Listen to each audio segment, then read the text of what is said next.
I used to be that husband who always went with the flow, the one who never stood up for himself. That all changed during a camping trip to Colorado with my wife Emma and her friends. I woke up alone at our campsite, with nothing but a cruel note on the windshield. Let's see if you can make it back. What Emma and her friends never expected was that I would choose not to come back at all. Their prank gave me the unexpected freedom to rebuild my entire life. If you've ever had your trust completely shattered by someone who was supposed to love you, hit that subscribe button and let me know where you're watching from. The way I turned this humiliation into a whole new life might just inspire you. I met Emma during our sophomore year of college. She was the life of every party, surrounded by friends and admirers, while I was the quiet guy who preferred the library to the frat house. When she noticed me in our shared economics class, I couldn't believe my luck. She was beautiful, confident, and somehow interested in me. Our relationship moved quickly, and by graduation we were engaged. Looking back, I can see how the foundation of our relationship was built on an imbalance. Emma made all the decisions, and I went along with them. I changed my grad school plans to be near her first job. I agreed to live in the neighborhood she preferred, even though it stretched our budget. I spent holidays with her family instead of mine. Each compromise seemed small and reasonable in the moment. But together they formed a pattern where my needs always came second. After 4 years of marriage, that pattern had only grown stronger. Emma regularly put down my interests, calling my love for sci-fi novels and documentaries boring and nerdy in front of our friends. When I talked about my work as an accountant, she would cut me off with, "No one wants to hear about spreadsheets, Simon." I started staying quiet in social situations to avoid her subtle eye rolls or not-so-playful jabs. Her friends were even worse. They treated me like the perpetual fifth wheel, even though I was Emma's husband. At gatherings, they would reminisce about people and events I wasn't part of, rarely bothering to include me in the conversation. Jackie, her best friend since high school, hardly bothered to hide her disdain for me. Tyler, who had once asked Emma out in college, made constant comments about how she had settled with me. Melissa and her husband Dave were slightly kinder, but still saw me as the boring accountant who somehow ended up with the vivacious Emma. I tolerated all of this because I genuinely loved Emma, and because I had convinced myself that keeping the peace was more important than standing up for myself. I thought if I just tried harder to fit in, eventually her friends would accept me. And maybe if I was more interesting, Emma would stop being embarrassed by me. When Emma first mentioned the Colorado camping trip, I immediately felt a knot in my stomach. A long weekend in the mountains with her 4 closest friends sounded like torture. "I really can't take time off work right now," I said, hoping to avoid the trip altogether. "You always say that," Emma sighed dramatically. "Your job will survive without you for 3 days. Tyler found this amazing spot in the mountains. It's going to be so much fun." I tried a different angle. "You know I'm not really an outdoors person. Why don't you go and have fun with your friends? I'll hold down the fort at home." Emma's expression turned from excitement to disappointment. "Why do you always have to be such a buzzkill? This is important to me. Everyone's partners are going." That wasn't exactly true. Jackie was single, and Tyler's girlfriend had wisely opted out of the trip. But arguing those points would only make things worse. "It would mean a lot to me if you came." Emma added, her voice softening as she took my hand. "I want to share this experience with you. Plus, I promise it will be fun. The spot is gorgeous, and we can just relax by the fire and enjoy nature." Against my better judgment, I agreed. The smile that lit up Emma's face almost made me believe it might be worth it. I wanted to make her happy, and maybe this would be a chance for us to reconnect. The drive to Colorado was 8 hours of discomfort. We took 2 cars, with Emma riding with Jackie and Tyler while I drove with Melissa and Dave. Even this arrangement made me feel sidelined, but I told myself not to be petty. So, Melissa said a few hours into the drive, "Emma tells us, you're not much of a camper." "I camped a little as a kid with my dad," I replied. "But it's been years." I'm a little nervous about it, to be honest. Dave laughed. Don't worry, man. We're not exactly roughing it. Tyler brought enough beer to kill the discomfort. When we stopped for gas, I overheard Jackie and Tyler laughing about something, then going quiet when I approached. Emma gave me a quick, almost guilty smile before turning back to them. We arrived at the campsite in the late afternoon. The location was beautiful, set in a clearing surrounded by pine trees with mountains in the distance, but it was also incredibly remote, at least 9 miles from the nearest town according to my GPS. The isolation should have been my first warning sign. While everyone else immediately cracked open beers and started taking selfies, I focused on setting up our tent and organizing our supplies. I had packed carefully, bringing extra water, a first aid kit, and emergency supplies, which earned me eye rolls from Tyler. "Dude, you're not preparing for the apocalypse," he said, taking a swig of his beer. "Loosen up a bit." Emma handed me a beer. "Yeah, babe, relax. We're here to have fun, remember?" The evening deteriorated as everyone got progressively more drunk. Tyler kept challenging everyone to drinking contests, and Emma participated enthusiastically. I nursed a single beer, uncomfortable with getting drunk in an unfamiliar environment so far from civilization. "What's wrong, Simon? Too good to drink with us?" Jackie slurred, throwing an arm around Emma. "Your husband is such a stick in the mud, Em. He just needs to catch up," Emma replied, handing me another beer. "Drink, Simon." For me, to keep the peace, I drank more than I wanted. As the night went on, the jokes at my expense became more frequent and crueler. They mocked my careful packing, my reluctance to get drunk, even the way I had set up our tent. "Remember when we went to Cancun and Simon wouldn't even go in the ocean past his knees?"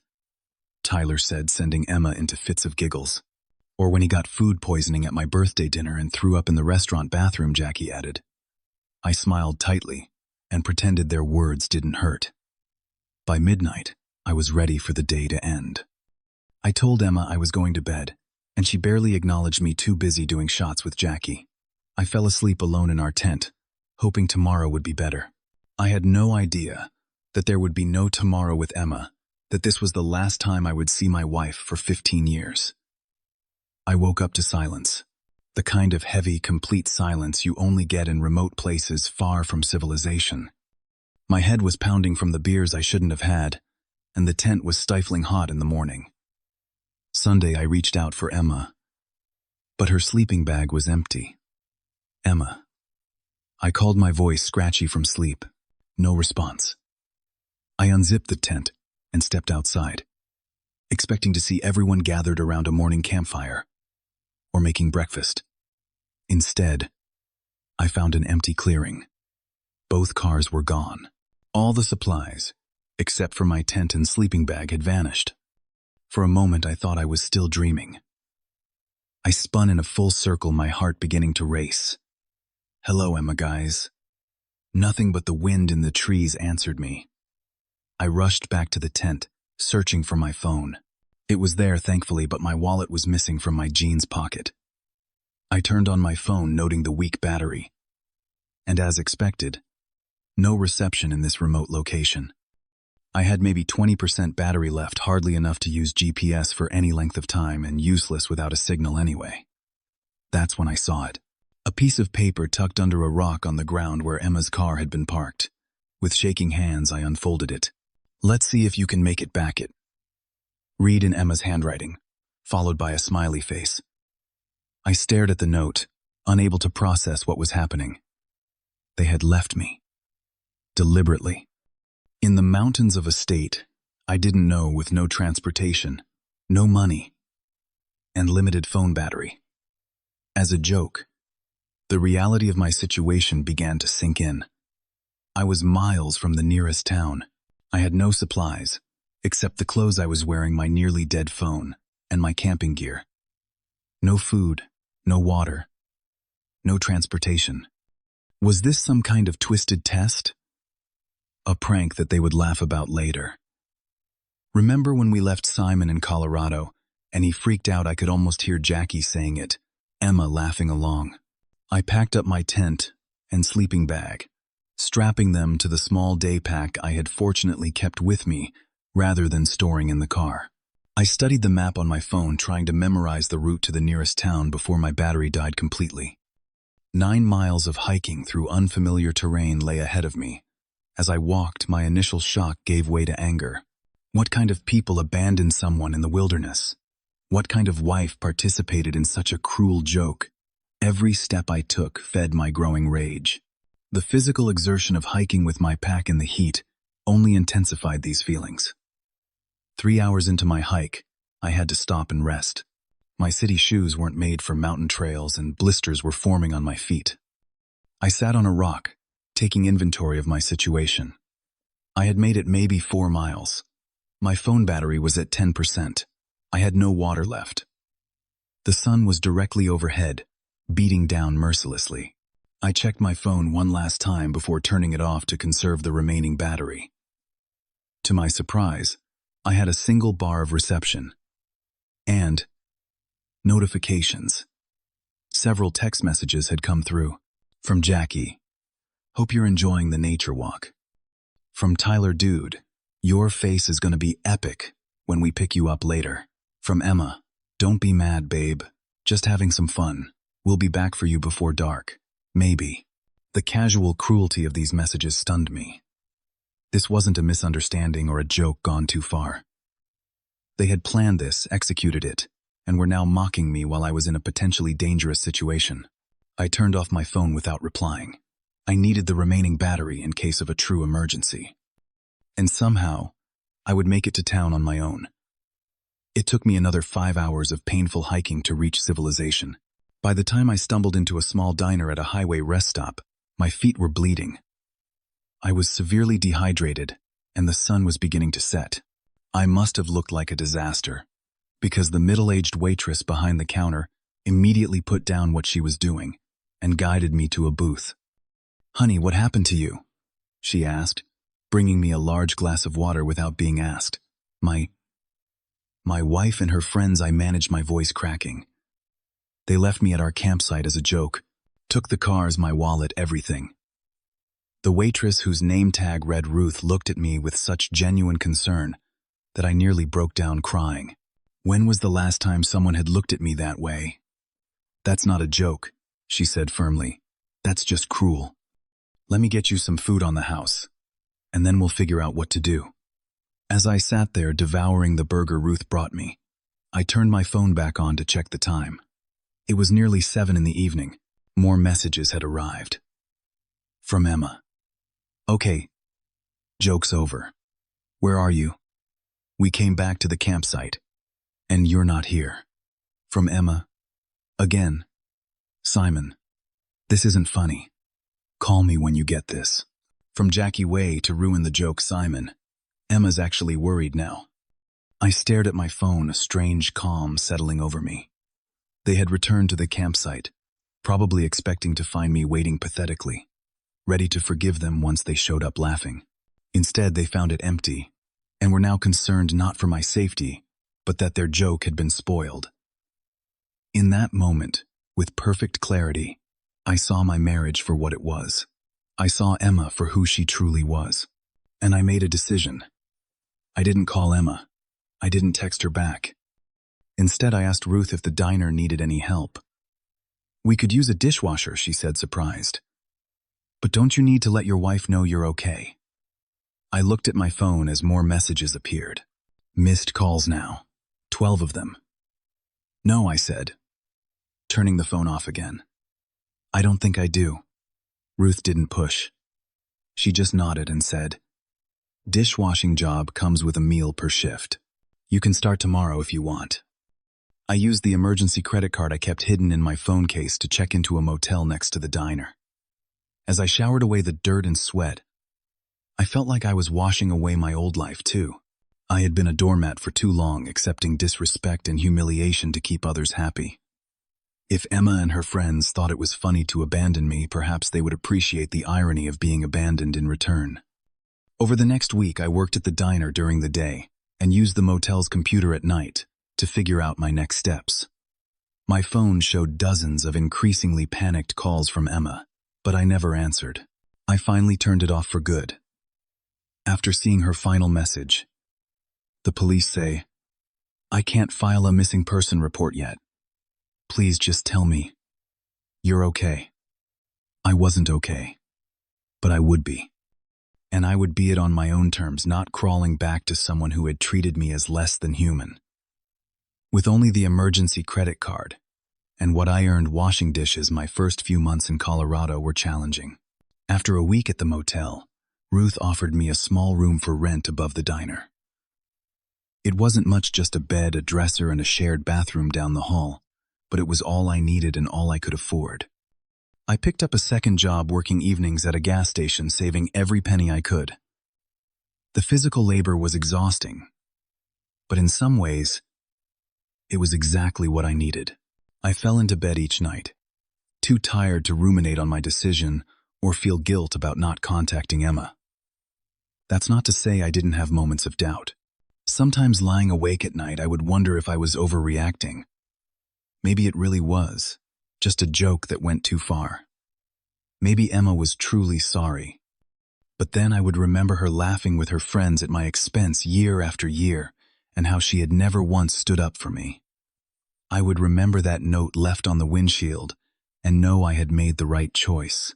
Ruth became something of a surrogate mother to me during this time. In her 60s, with grown children of her own, she had a no-nonsense attitude, coupled with genuine kindness that I found comforting. "You know," she said to me one evening as I finished my shift, "sometimes life gives you a clean slate when you need it most. What happened to you was terrible, but maybe it was also an opportunity." Her husband Mike started coming by the diner more often, watching me as I worked. One day he approached me with an offer. "Ruth tells me you're a hard worker. I run a small carpentry business, and I could use an extra pair of hands.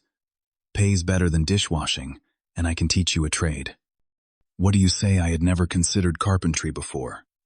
My entire professional identity had been wrapped up in being an accountant, sitting behind a desk with spreadsheets and numbers. The idea of working with my hands to create tangible things was both frightening and appealing. "I don't know anything about carpentry," I admitted. Mike shrugged.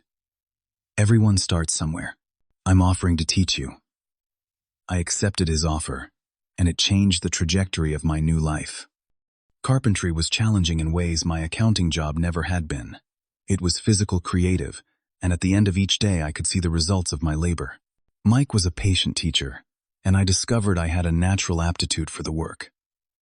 As months turned into years, I built a new identity. I got a new phone with a new number. I obtained a replacement driver's license and social security card, explaining that mine had been stolen, which technically they had been. I opened a bank account and began establishing credit in my name. I never filed for divorce from Emma, but I also never contacted her or anyone from my past life. As far as the world was concerned, Simon from before had simply vanished. 3 years after what I now thought of as my liberation day, I had established myself in the community. I was Mike's right-hand man in the carpentry business, with a reputation for detailed quality work. I had my own apartment, a small but comfortable one-bedroom place near Ruth and Mike. I had made friends, real friends, who valued my company and treated me with respect. There were occasional moments when I wondered about my past life. Had Emma filed for divorce in my absence? Had she moved on? Did she ever realize how her treatment had contributed to my decision? But these thoughts came less and less frequently as my new life became more established. In my 4th year in Colorado, I decided it was time for another fresh start. Mike was nearing retirement age, and while he had hinted that I could take over his business, I felt a pull towards something new. Seattle was booming with construction and had a thriving market for custom woodwork. With Mike and Ruth's blessing, I packed up my tools and moved northwest. Seattle embraced me and my work. I started small, taking whatever jobs I could find, but word of mouth spread quickly. Within 2 years, I had established my own small custom furniture business. I bought a modest house with a workshop in the back, and I adopted a rescue dog, a mixed breed named Max, who became my constant companion. It was at a community center where I volunteered teaching basic woodworking that I met Abby. She was organizing an art program for kids and needed someone to help with the woodcraft portion. We worked together for months before I asked her to dinner, cautious about letting anyone too close. Abby was different from Emma in every way that mattered. She was thoughtful and kind with a quiet confidence that never needed to diminish others. Our relationship progressed slowly, and it was nearly a year before I felt comfortable enough to tell her about my past. We sat on my back porch one evening watching Max chase squirrels in the yard when I finally shared my story. I expected shock, maybe even judgment, but Abby just listened, really listened, until I had finished. "Thank you for trusting me with that," she said when I was done. "What they did to you was inexcusable, but I'm glad you found your way here to this life." To me, her acceptance was healing, in ways I hadn't expected. With Abby, I found what a true partnership should feel like, one built on mutual respect and genuine care. 5 years after meeting, we married in a small ceremony with the friends who had become our chosen family. By the 15th anniversary of the day I was abandoned in Colorado, I had built a life I loved. My business was successful, specializing in custom furniture that combined modern design with traditional craftsmanship. Abby and I had a strong, happy marriage. I had close friends and was active in our community. The abandoned husband who had been the butt of jokes was so far in the past that he sometimes felt like a different person entirely. And then the email arrived. The notification appeared on my phone while I was in my workshop finalizing a dining table for a client. "Simon, please. It's Emma." Seeing her name after 15 years sent a jolt through me so strong that I nearly sliced my finger with the chisel in my hand. I set my tools down, my heart racing as I stared at the preview text. 107 missed calls. Years of searching. "Please." I closed the notification without reading further and went back to work, trying to focus on the smooth grain of the cherry wood beneath my hands rather than the storm of emotions her name had unleashed. I finished my workday mechanically, telling myself I would deal with it later. Or never. But that night after dinner with Abby, I finally mentioned the email. "Emma contacted me today." I said the words feeling strange in my mouth. I hadn't spoken her name aloud in years. Abby's eyes widened. "Your ex-wife. Emma. How did she find you?" "I don't know. I haven't read the email yet." Abby reached across the table and took my hand. "Do you want to?" That was one of the countless things I loved about Abby. Not "you should" or "you shouldn't," but a simple question about what I wanted. "I'm not sure," I admitted. Part of me wants to delete it without reading. But another part is curious, she finished for me. "That's natural. Whatever you decide to do, I support you." With Abby beside me, I finally opened the email. "Simon," it began, "I've been trying to find you for 15 years. 107 missed calls. Countless emails sent to accounts you never checked again. Private investigators who hit dead ends. Please, if this is really you, just let me know you're alive. What we did was unforgivable. I know that now. The prank ruined my life too, but in different ways. I just need closure. If you're willing, I'll be in Seattle next month for work. We could meet in a public place. Just to talk. Please." The email continued with details about her search, her regret, how she had never stopped looking for me. She mentioned that she had never remarried, that the guilt and shame had followed her for years. I showed the email to Abby, who read it thoughtfully. "What do you think?" I asked her. "I think this is entirely your decision," she replied. "Meeting her doesn't erase the past or obligate you to anything, but if you think it might give you some peace, it could be worth considering." After several days of consideration, I replied to Emma's email with a brief message agreeing to meet at a cafe near my workshop. I didn't share any details about my life, just a time and place. Abby offered to come with me, waiting at a separate table in case I needed support. On the day of the meeting, I arrived early, choosing a table with a clear view of the door. When Emma walked in, I almost didn't recognize her. The vibrant, carefree woman I had married had been replaced by someone who looked tired and haunted. Her hair was streaked with premature gray, and she moved cautiously as if expecting rejection at any moment. Her eyes scanned the cafe until they landed on me, and I saw the shock register on her face. I had changed too. Over 15 years. The carpentry work had built muscle, the outdoor projects had tanned my skin, and confidence had transformed my posture and expression. "Simon," she whispered as she approached the table. "It's really you." I gestured to the chair across from me, not standing to greet her. "Emma." She sat down, her hands trembling slightly as she placed her purse on the table. "Thank you for meeting me. I wasn't sure you would." "I wasn't sure either," I replied honestly. For a moment we just looked at each other, the weight of 15 years and unspoken words hanging between us. "What happened after you left the campsite?" she finally asked. I gave her the briefest outline: my hike to town, my decision to start over, my move to Seattle. I shared no personal details, nothing about my business, or Abby, or the life I had built. "We came back for you," Emma said, her voice cracking. "It was supposed to be a stupid joke. A few hours of you panicking before we returned to rescue you. But when we got back to the campsite, you were gone." "And what did you expect to find?" I asked, keeping my voice level. "Did you think I'd be sitting there, waiting grateful when you returned, ready to laugh it off?" "I don't know," she admitted. "It was Tyler and Jackie's idea, but I went along with it. I thought it would be funny to see you out of your comfort zone. I never imagined you would just disappear." "What happened after?" I asked, curious despite myself. Emma looked down at her hands. "Everything fell apart. We searched for you until dark, then called the police. They organized search parties, but there was no trace of you. Your parents came out. My parents came. Everyone was frantic. I felt a twinge of guilt at the mention of my parents, the only people from my past life I sometimes regretted not contacting.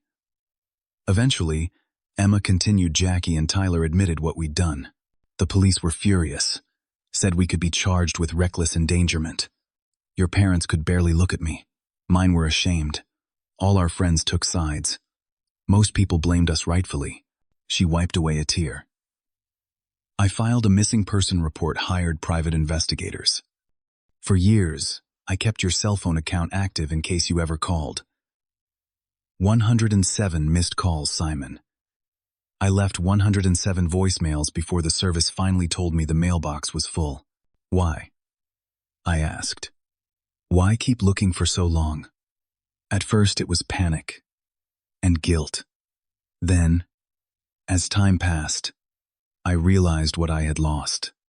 Not just my husband, but the one person who had always been genuinely kind to me. I had taken you for granted, treated you terribly, allowed my friends to disrespect you. It took losing you to see how wrong I had been." Her honesty surprised me. I had expected excuses, maybe even blame. "I'm sorry," she said, looking directly at me now. "I know those words aren't enough. Nothing could be enough. But I am truly deeply sorry for what I did, and for all the years I mistreated you." I nodded, acknowledging her apology without immediately accepting it.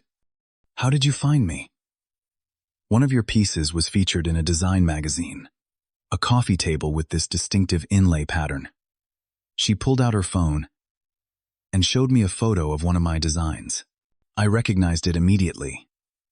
"You used to sketch designs like this on napkins at dinner. I always ignored them. And now you're here. And now I'm here." She agreed. "I don't expect forgiveness, Simon. I don't deserve it. I just needed to tell you how sorry I am face to face. And..." She hesitated. "I wanted to see if there was any possibility.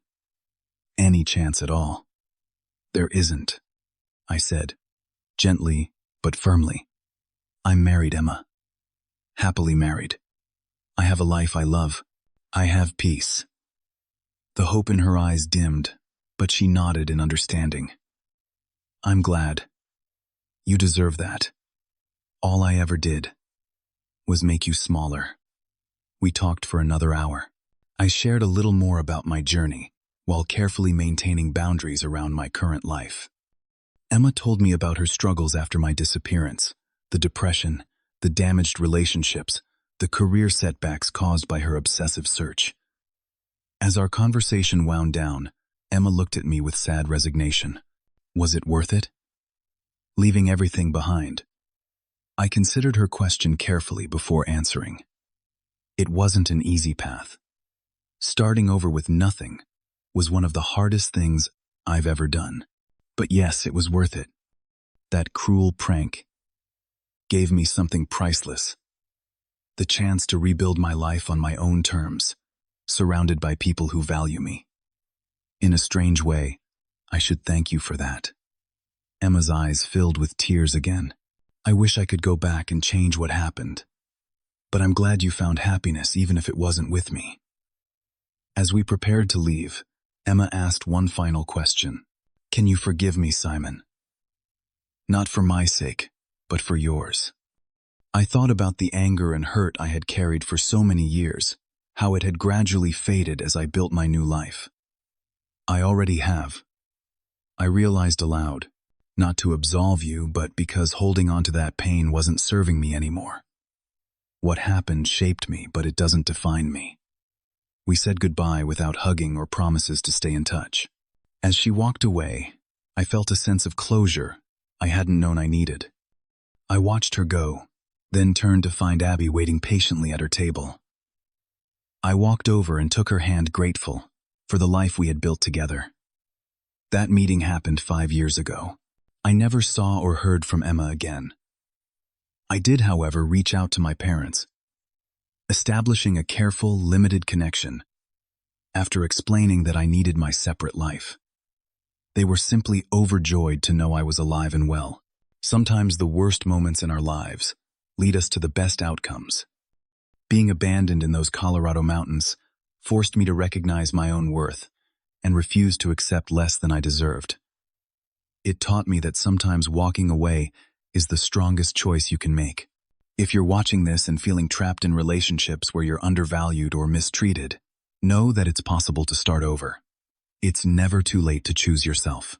You deserve to be surrounded by people who lift you up, not those who tear you down for their amusement.